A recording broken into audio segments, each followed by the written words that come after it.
बिहार में इस साल होने वाले विधानसभा चुनाव से पहले प्रधानमंत्री नरेंद्र मोदी ने बिहार की धरती से एक बार फिर आतंकवाद को लेकर बड़ा बयान दिया।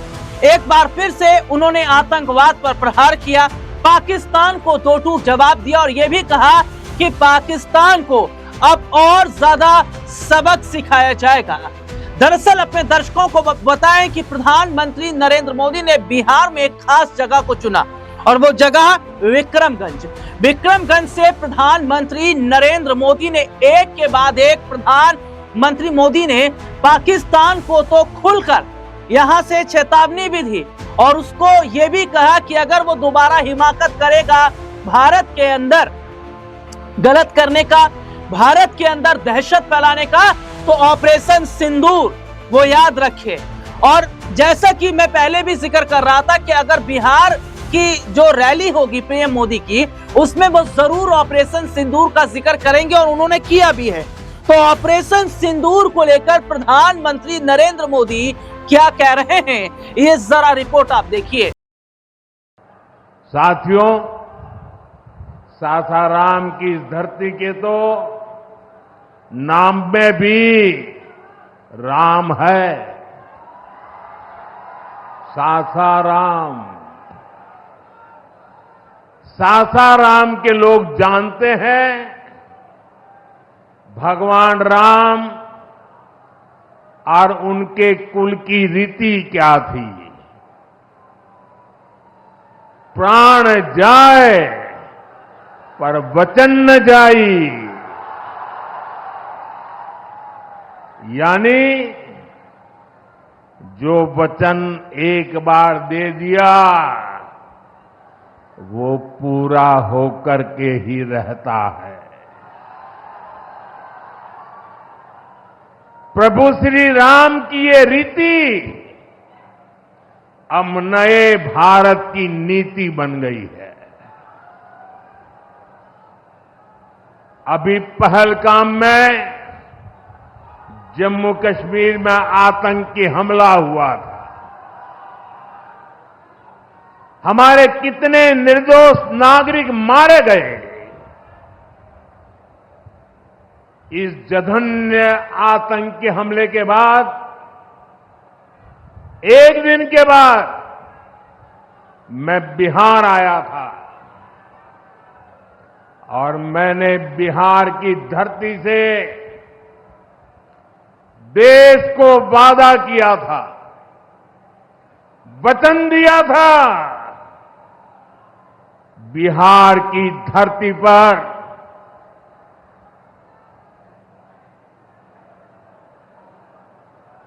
आंख में आंख मिलाकर हमने कह दिया था, आतंक के आकाओं के ठिकानों को मिट्टी में मिला दिया जाएगा।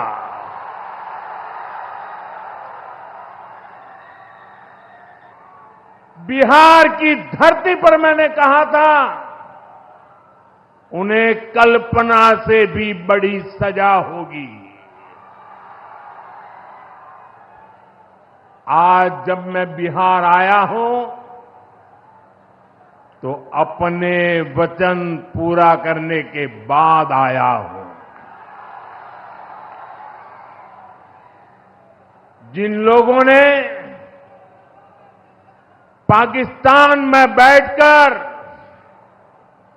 हमारी बहनों का सिंदूर उजाड़ा था, हमारी सेना ने उनके ठिकानों को खंडहर में बदल दिया है। भारत की बेटियों के सिंदूर की शक्ति क्या होती है, ये पाकिस्तान ने भी देखा और दुनिया ने भी देखा। जिस पाकिस्तानी सेना की छत्र छाया में आतंकी खुद को सुरक्षित मानते थे, हमारी सेनाओं ने एक ही झटके में उनको भी घुटनों पर ला दिया। पाकिस्तान के एयरबेस, उनके सैन्य ठिकाने हमने कुछ ही मिनट में तबाह कर दिए।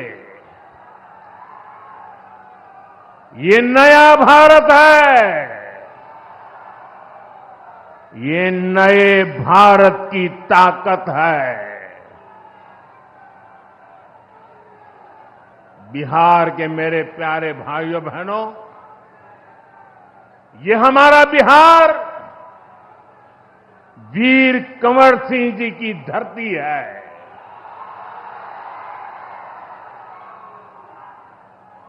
यहां के हजारों नौजवान देश की सुरक्षा के लिए सेना में, बीएसएफ में अपनी जवानी खपा देते हैं। ऑपरेशन सिंदूर में दुनिया ने हमारी बीएसएफ का भी अभूतपूर्व पराक्रम और अदम्य साहस देखा है। हमारी सीमाओं पर तैनात बीएसएफ के जाबाज सुरक्षा की अभेद चट्टान है। मां भारती की रक्षा हमारे बीएसएफ के जवानों के लिए सर्वोपरि है। और यही मातृभूमि के सेवा का पवित्र कर्तव्य निभाते हुए 10 मई को सीमा पर बीएसएफ सब इंस्पेक्टर इम्तियाज शहीद हो गए थे। मैं बिहार के इस वीर बेटे को आदरपूर्वक श्रद्धांजलि देता हूं। और मैं आज बिहार की धरती से फिर दोहराना चाहता हूं, ऑपरेशन सिंदूर में भारत की जो ताकत दुश्मन ने देखी है, लेकिन दुश्मन समझ लें ये तो हमारे तर्कस का केवल एक ही तीर है। आतंकवाद के खिलाफ भारत की लड़ाई न रुकी है न थमी है। आतंक का फन अगर फिर उठेगा तो भारत उसे बिल से खींचकर कुचलने का काम करेगा। ये रिपोर्ट आपने देखी जिसमें विस्तार से हमने अपने दर्शकों को दिखाया। हालांकि अपने दर्शकों को मैं ये भी बता दूं कि प्रधानमंत्री नरेंद्र मोदी ने एक बार फिर से मखाने का जिक्र किया है। सबसे बड़ी बात है कि प्रधानमंत्री नरेंद्र मोदी पहले भी मखाना फैक्ट्री का जिक्र कर चुके थे, पहले भी वो मखाना पॉलिटिक्स कर रहे थे और एक बार फिर से हम क्या देखते हैं कि मखाना पॉलिटिक्स वो करते नजर आए। और क्या कहा उन्होंने, ये रिपोर्ट आप देखिए। साथियों, जब राज्य में आधुनिक इंफ्रास्ट्रक्चर आता है तो सबसे ज्यादा लाभ गांव, गरीब किसान और छोटे उद्योगों को होता है, क्योंकि वो देश विदेश के बड़े बाजारों से जुड़ पाते हैं। प्रदेश में नया निवेश आता है तो नए अवसर बनते हैं। आप देखिए, पिछले साल हुई बिहार बिजनेस समिट में बड़ी संख्या में कंपनियां यहां निवेश के लिए आगे आई। जब राज्य में उद्योग आता है तो लोगों को मजदूरी के लिए पलायन नहीं करना पड़ता, किसानों को भी नए विकल्प मिलते हैं, यातायात की सुविधाएं सुधरने से उनकी उपज भी दूर दूर तक जा पाती है।